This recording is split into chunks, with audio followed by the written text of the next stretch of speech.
Okay, here we are back on the Add a Listing.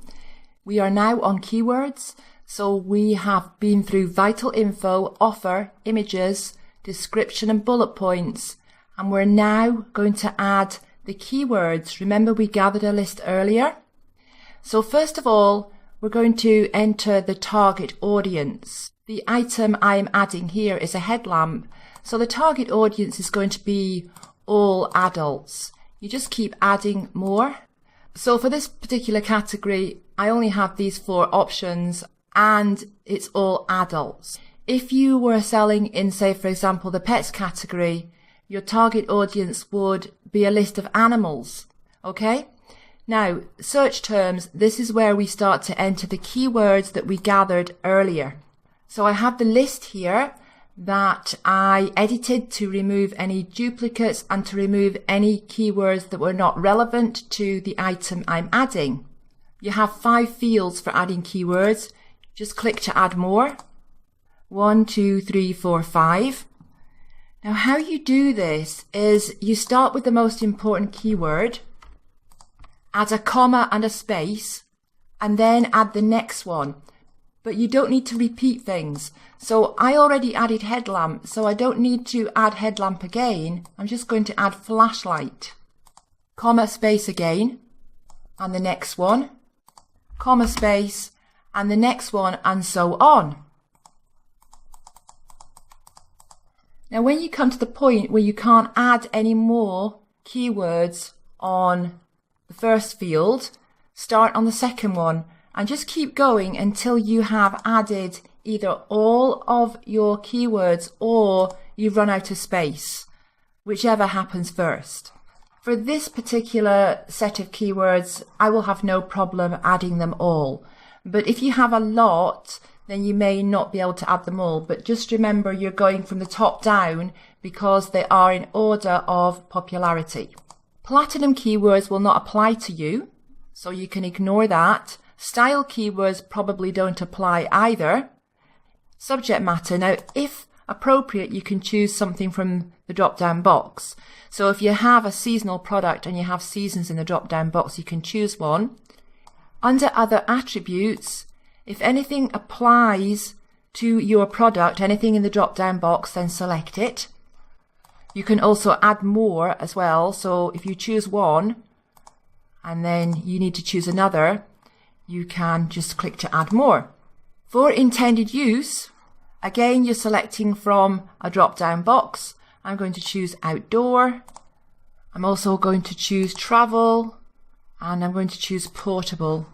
Nothing else really applies. So just use the drop-down boxes and add more fields as required. Okay, on to more details. You can ignore this max aggregate ship quantity. For number of items, if you have a bundle, you can put the number of items in the bundle. Volume is only applicable if you're selling something that's liquid. Item dimensions, it's good if you can get the length, the height and the width, even if it's only approximate for the item.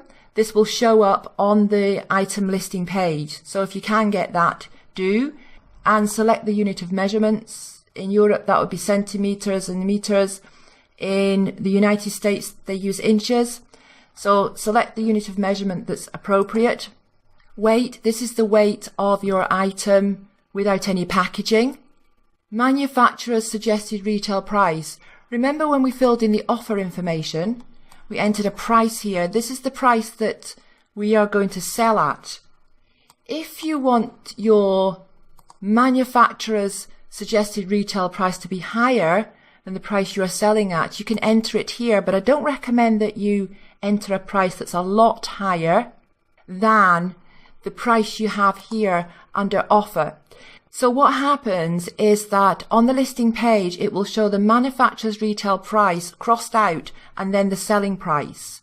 But Amazon doesn't always display this anymore. They used to display it on every listing, but now they don't always display it. But you can still go ahead and enter something here. So because the retail price that I am selling this lamp at is $17.99, I might put something like $27.99 for the manufacturer's suggested retail price. The warranty. Now, we talked about this already. And again, it's really going to depend on your product. But if you want to put something in here like 6 months or 1 year, then you can do. Style name is not going to be relevant to you, or very unlikely to be relevant to you. If you're just starting out with a product, it's not going to be a particular style. You're just going to have a name for it, and that's it. Same applies to the model name. Now, from here on down, most of this is specific to this category, and most of it is not going to apply to what I'm listing here.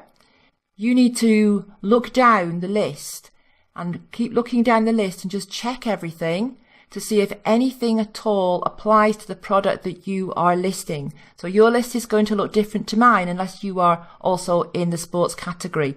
So the list going down this page here is going to be different for every category. It's going to be relevant to that particular category.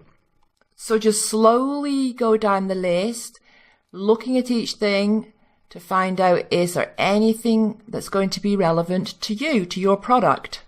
If your product has a battery, this is where you enter the type of battery here, or the number of batteries required if it requires batteries but doesn't have them. So for example, if it requires 3 AA batteries, you would enter that here.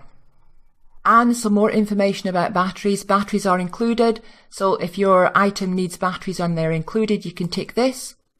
Are batteries required? Well, if you've got this ticked, then clearly you need to be ticking this. Batteries are required, but if batteries are required and not included, then obviously leave that unticked. Battery average life, if you know that information, you can enter that information here. Days, hours, minutes. And keeping on scrolling down, looking carefully at each option to see if they're relevant to your product. Recommended use. Now you should fill this in because, as with the keywords that we just entered, what you enter here under recommended use is also going to help your listing get found in the search results. So, once more you have 5 fields. It's very unlikely you're going to be filling in 5 fields, but whatever you can think of. So, for example, recommended use for a headlamp. I'm going to say camping, running, walking, hiking, reading, jogging, all of these. And separating each one out with a comma and a space. And I would just continue until I'd entered all the recommended uses, all the possible uses for a headlamp. Now the CPSIA warning. If, for example, your product has a balloon in it, because balloons are considered a choking hazard, or marbles. Marbles are also considered choking hazards, as are small balls, because, well, marbles are small balls. So any small ball, like a small ball bearing or something like that, and small magnets as well. So you can select whatever applies here, and then you can add the warning description. Therefore, if this product contains small magnets, I would just write the warning description here. This product contains small magnets. Simple as that. Right, now, as promised, just briefly, I want to explain what this means, variations.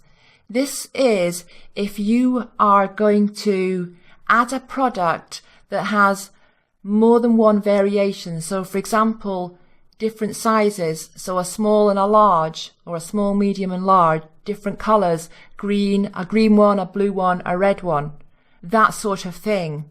For your first product, I hope that you will keep it simple and you will not do that, because it is more advanced to add a variation listing. Now, in this course though, there is a lesson, and it's under the advanced section, about adding variation listings.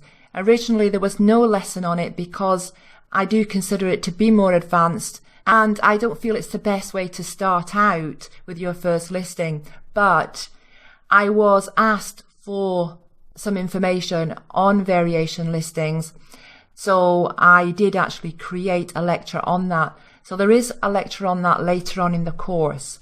And although you can do it from here, you can add a variation listing from here, the best way to add a variation listing is by using what is called a flat file and uploading a flat file. So once again, this is more advanced, and I really recommend that when you start off as a seller on Amazon, you keep it simple and you don't have variations with your first product. Okay, now once you have completed your listing, you can scroll down and you can click on Save and Finish. Now, this is grayed out for me at the moment because I haven't entered enough information here. But had I been doing this properly, filling in each field with the title and everything like that, I would be able to click Save and Finish. If you want to, you can go into your Seller Central account under Add a Product and you can practice with this, because instead of clicking Save and Finish, you can simply click Cancel and it will be gone. So if you want to go in and explore this and just check out the different options for your particular category and practice with it, then just go ahead and do so. All right, thanks for watching. I'll see you in the next lecture.